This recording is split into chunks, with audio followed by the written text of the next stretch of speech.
Sanski most ima svoju viziju, ima strategiju koja je u završnoj fazi.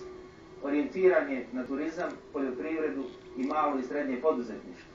Prvi koraci osvježavanja grada već su na vidiku.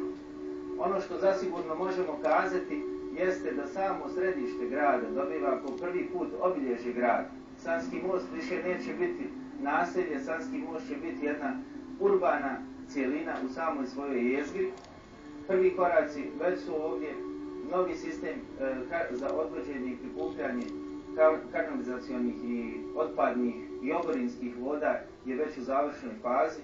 Osim urbane jezgre, Sanski most će sasvim sigurno zadržati i ostati jedna turistička atrakcija, ne samo ovog dijela Bosne i Hercegovine, nego i šireg regiona. Dakle, mi ćemo uz ovu urbanu gradnju i poticaj poduzetništva i investiranje na području općine Sanski most zadržati sve ono čime Sanski most odiše od davnina, sve ono što su naši stari brižljivo za nas čuvali.